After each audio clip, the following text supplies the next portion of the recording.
Ndugu zangu Wanamwanga, lakini kwa tukio la leo, ndugu zangu wa Tanzania wote, Bwana Yesu asifiwe. Tumsifu Yesu Kristo. Asalamu alaikum.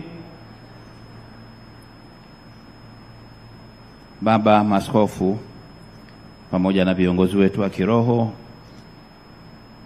naomba nitangulie kwanza kuwashukuruni sana sana. Uwepo wenu mheshimisha sana mzee wetu Mzee Msuya, lakini hata sisi tuliopata nafasi ya kuja hapa tumefarijika sana sana. Asanteni sana. Pili ni kwa ndugu zetu. Najua wengine mtakuwa mnadhani kwa sababu alikuwa waziri mkuu na wakati fulani makamu wa kwanza kwamba hili stahili yake. Ni kweli na serikali imeweka utaratibu mzuri sana, lakini nadhani kwa mzee huyu, hasa kwa Wanamwanga, na bahati nzuri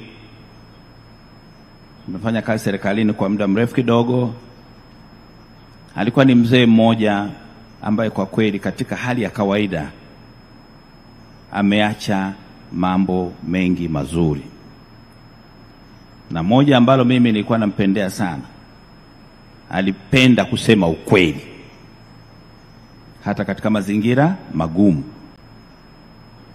Kwa hiyo sisi wapambe tulipokuwa bado wadogodogo, hata tujajua siku moja na sisi tungekuwa mawaziri wakuu, tulikuwa tunapenda sana mara nyingine kukutana naye. Mimi nimekaa naye mara kadhaa, simu na nini, tulikuwa tunachota busara tu ili unapokuwa unaongoza wa Tanzania wenzako basi na wewe uwe na kitu cha kuambia.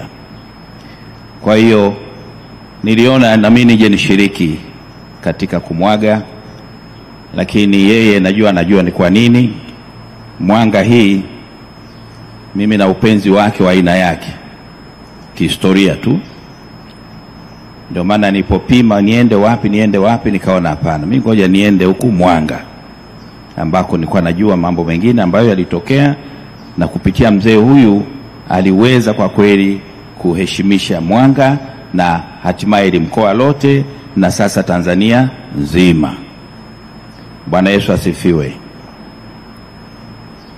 Nimalizie kwa jambo moja tu.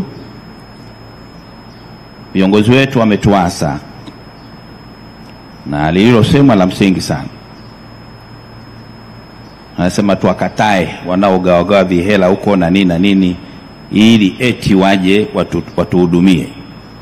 Sasa kama nia yako ni kuja kutoa huduma, una haja gani ya kutoa pesa? Sisi tutakupima kwa kazi utakavyokuwa unaifanya. Sasa kwa vile imetoka kwa kiongozi wa kiroho, nadhani ni ujumbe mzuri hasa kwa wale ambao wako katika ndoto za kutaka kuchukua nafasi hizi za ubunge na nini. Ni jambo la msingi sana.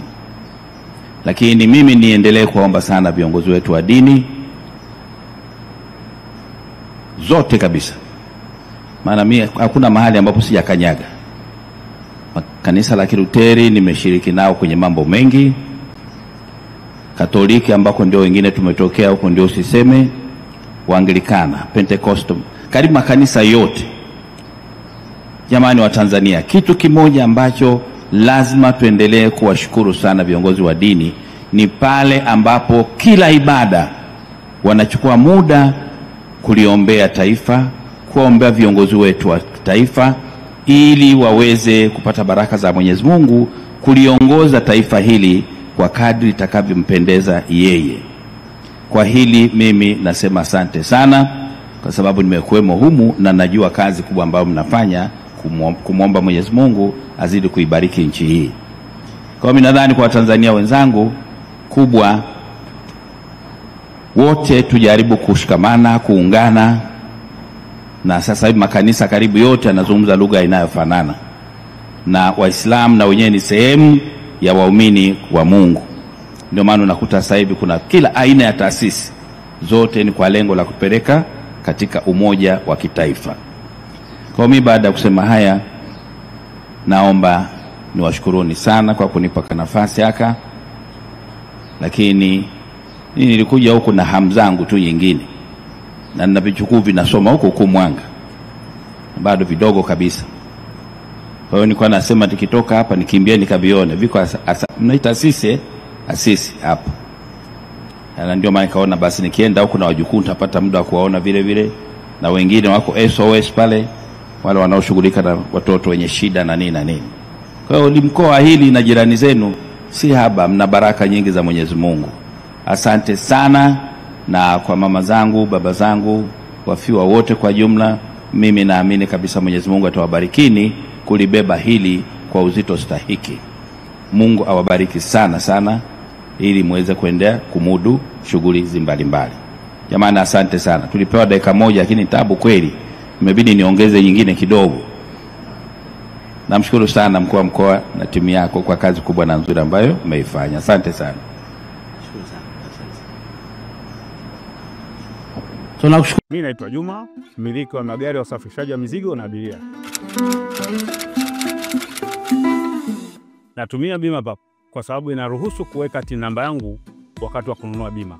Inafanya iwe rahisi kudai vati kutoka TRA kwa kutumia hati hiyo hiyo ya bima. Uwezo wa kupata mkopo bwana. Hii inasaidia sana kugharimia mambo mengine ya uendeshaji hata kama bajeti inabana. Tumia bima papo kwa kupiga *150*51 alama ya reli, au kwa WhatsApp tuma neno bima papo kwenda namba 0764166066 ujipatie bima. Bima papo, urahisi wa maisha.